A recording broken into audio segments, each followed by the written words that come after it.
Good morning to everyone. Ngayon ay August 27, 2026. Ngayon po ay 9 a.m. ng umaga. Tayo ay maglalagay ng fertilizer sa mga halaman. Ito po.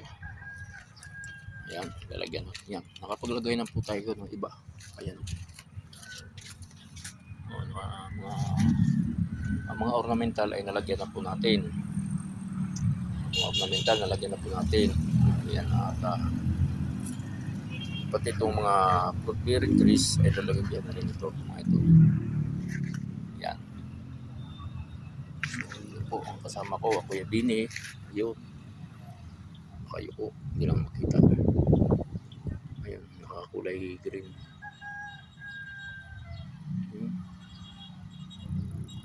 Kuya Bini.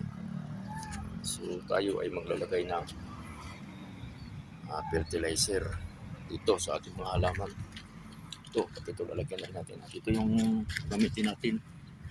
Ang brand, ang ano po nito ay marka Bulaklak, Amusul 2124. Ito po ang ginagamit namin kasi po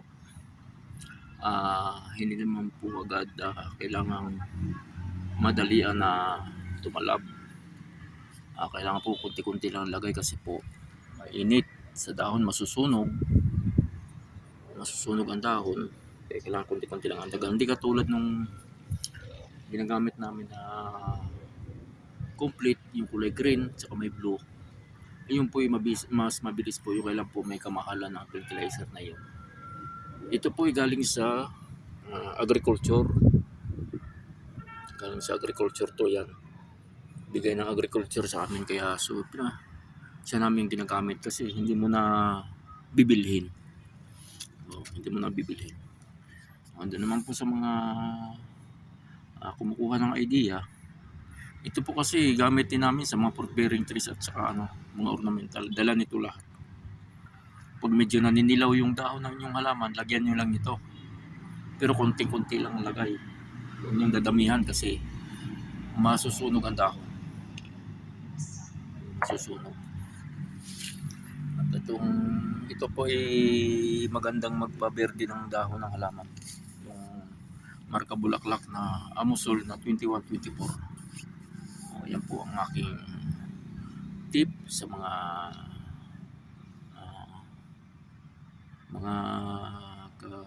garden, mga kasuki, mga buyer ko na bibili sa akin. At yan po ang magandang gamitin po natin. Kung gusto nyo naman yung complete, mas mabisa po yun. Yung dala-dala ko sa aking pagtitinda, yung kulay green, yung nakaripak na. Kailang may kamahalan nga po yun.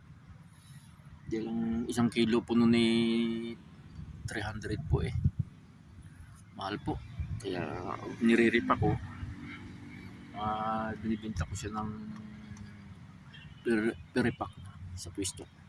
So doon po sa may mga gustong mag-avail sa akin yung gayong fertilizer o ng mga fruit bearing trees at mga halaman pang iba pang halaman ay yun ay nandoon po ako pag Sabado at Linggo minsan po na kasi po pinaka rest day ko po yun so hindi pa rin po rest day kasi kailangan ko pa rin mag sideline para po ang habol ko lang po kasi makapagpa-order. Yan po, magpa-order tayo kasi sayang din ang pagkakataon, sayang ang panahon na tayo itatambay lang, di pag-out. Sayang ang panahon na tayo nakatigil lang ang bawat oras, bawat na araw na dadaan. Sayang po kasi po ang panahon ngayon, iba na, ang mamahal pati ng mga bilihin. So kailangan talaga natin sumadlay, pero sa mabuting paraan po, kagaya ng ginagawa ko. Nagtitinda po ako ng mga halaman na mga inaalagaan ko dito. So yun po pinaka-sideline ko sa araw ng Sabado at Linggo. Diyan po nyo ako matatagpuan sa Bulihan, Silang Cavite. Dati po sa Manggahan sa 13, titingnan ko po kung ako'y makakabalik doon. Pag every Sunday nandun kasi po ako dati. Yun. Bablog ko na lang po ulit pag ako'y nandoon. Paki-share na lang po ng aking vlog, ng aking video, ah, para po marami pong makaalam at maka-subscribe. At pati rin po ng aking YouTube channel, Larulis Vlog 0.9. So yun po, pag-suportahan niyo po. At marami po akong magagandang update doon na mga vlog ko sa mga halaman. Marami po kayong idea doon na makukuha. So dito na po lamang at po nagpapasalamat sa Panginoon Diyos at tayo ay binibigyan pa rin ng kalakasan at nilalayo sa anumang kapahamakan. Sana kahit na lang mainit ang panahon, tayo ay bigyan ng Panginoon ng Diyos ng ibayong lakas. Yun lang po, at God bless po sa ating lahat. At tayo po ay maglalagay na ng fertilizer. Yan po.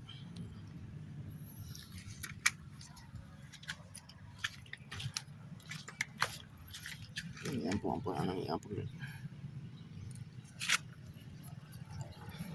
kunti-kunti lang po ang paglalagay natin ng fertilizer para po, kasi po masusunog po yan. Yan po ang paglalagay. So hanggang sa muli ako ay nagpapaalam. Okay, like and share lang po, i-follow na aking Facebook page at ang aking YouTube channel, Larulis Vlog 0.9. So maraming po salamat. Mabuhay din lahat. God bless.